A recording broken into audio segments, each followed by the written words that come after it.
Friends, bio energy के क्षेत्र में भी हम तेजी से आगे बढ़ रहे हैं। पिछले साल अगस्त में हमने एशिया की पहली 2G इथेनॉल बायो रिफाइनरी की स्थापना की। हमारी तैयारी इस तरह के 12 कॉमर्शियल 2G इथेनॉल प्लांट्स बनाने की है।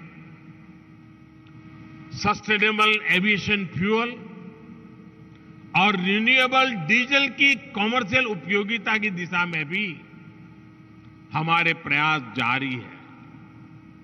इस साल के बजट में हमने गोवर्धन योजना के तहत 500 नए वेस्ट टू वेल्थ प्लांट्स बनाने का ऐलान किया है। इसमें 200 कॉम्प्रेस्ड बायोगैस प्लांट्स और 300 कम्युनिटी या क्लस्टर बेस्ड प्लांट्स शामिल है। इसमें भी आप सभी के लिए हजारों करोड़ रुपए के इन्वेस्टमेंट के रास्ते बनने वाले हैं। साथियों, एक और सेक्टर जिसमें भारत विश्व में लीड ले रहा है वो है ग्रीन हाइड्रोजन का। नेशनल ग्रीन हाइड्रोजन मिशन 21वीं सदी के भारत को नई दिशा देगा। इस दशक के अंत तक हम 5 MMTPA ग्रीन हाइड्रोजन के प्रोडक्शन का लक्ष्य लेकर चल रहे हैं। इसमें भी 8 लाख करोड़ रुपए से अधिक के इन्वेस्टमेंट की संभावनाएं हैं। भारत अगले 5 वर्षों में ग्रे हाइड्रोजन को रिप्लेस करते हुए ग्रीन हाइड्रोजन का हिस्सा 25% तक बढ़ाएगा। ये भी आपके लिए बहुत बड़ा अवसर होगा। एडमिनिस्ट्रेशन ने भी कहा है कि भारत इस दशक में भारत की एनर्जी डिमांड दुनिया में सबसे ज्यादा होगी और यहीं पर आप सभी इन्वेस्टर्स के लिए, एनर्जी सेक्टर के स्टेक होल्डर्स के लिए भारत नई अपॉर्चुनिटीज लेकर के आया है। आज ग्लोबल ऑयल डिमांड में भारत की हिस्सेदारी 5% के आसपास है, लेकिन इसके 11% तक पहुंचने की उम्मीद है। भारत की गैस डिमांड तो 500% तक बढ़ने का अनुमान है। हमारा विस्तार ले रहा एनर्जी सेक्टर भारत में इन्वेस्टमेंट और कोलैबोरेशन के नए अवसर बना रहा है। फ्रेंड्स, एनर्जी सेक्टर को लेकर भारत की स्ट्रेटेजी के 4 मेजर वर्टिकल्स हैं। पहला, डोमेस्टिक एक्सप्लोरेशन और प्रोडक्शन को बढ़ाना। दूसरा, सप्लाईज को डाइवर्सिफिकेशन। तीसरा, बायोफ्यूल्स, इथेनॉल, कंप्रेस्ड बायोगैस और सोलार जैसे ऑल्टरनेटिव एनर्जी सोर्सेज का विस्तार। और चौथा, इलेक्ट्रिक व्हीकल और हाइड्रोजन के जरिए डीकार्बनाइजेशन। इन चारों ही दिशाओं में भारत तेजी से काम कर रहा है। साथियों, 2014 के बाद से ग्रीन एनर्जी को लेकर भारत का कमिटमेंट और भारत के प्रयास पूरी दुनिया को देख रहे हैं। बीते 9 वर्षों में भारत में रिन्यूएबल एनर्जी कैपेसिटी करीब 70 गीगावाट से बढ़कर करीब 170 गीगावाट हो चुकी है। इसमें भी सोलर पावर कैपेसिटी 20 टाइम्स से ज्यादा बढ़ी है। आज भारत विंड पावर कैपेसिटी के मामले में दुनिया में चौथे नंबर पर है। हम इस दशक के अंत तक 50% नॉन फोसिल फ्यूल कैपेसिटी का लक्ष्य लेकर चल रहे हैं। हम बायोफ्यूल पर, इथेनॉल ब्लेंडिंग पर बहुत तेजी से काम कर रहे हैं।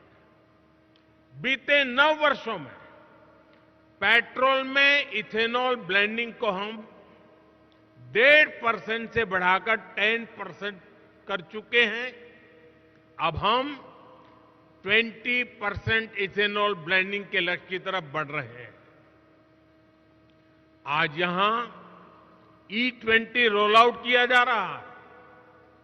पहले फेज में देश के 15 शहरों को कवर किया जाएगा और फिर आने वाले 2 वर्षों में देश भर में इसका विस्तार किया जाएगा।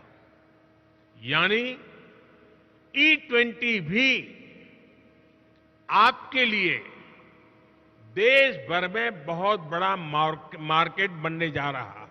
मल्टीपल फैक्टर्स ने काम किया। पहला, स्टेबल डिसिसिव गवर्नमेंट। दूसरा, सस्टेन रिफॉर्म्स। और तीसरा,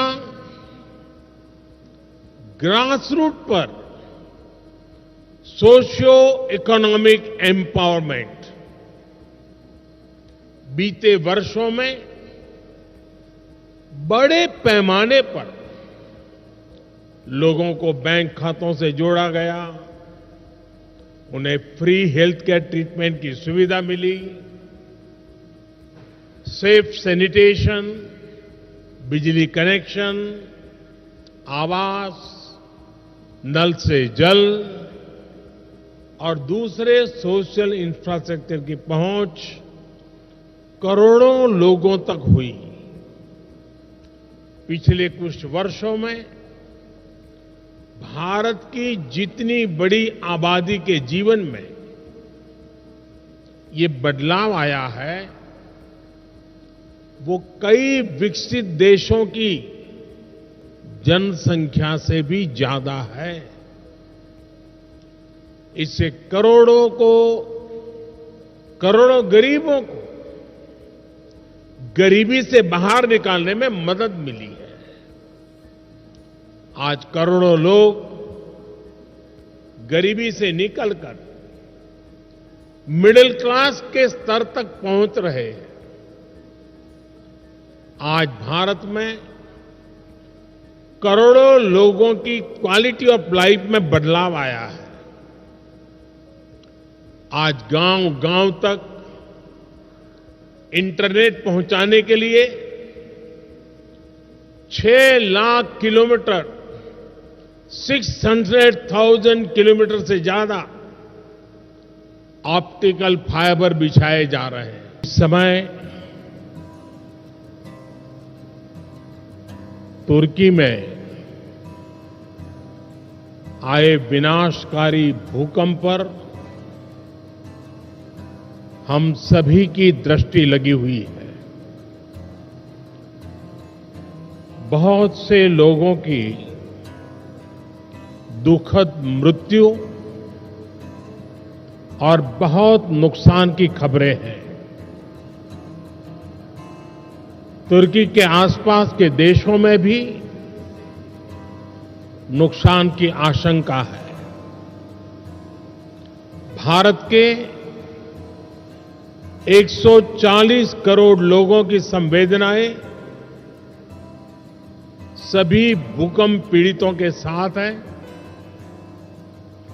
भारत भूकंप पीड़ितों की हर संभव मदद के लिए तत्पर है। साथियों, बेंगलुरु टेक्नोलॉजी, टैलेंट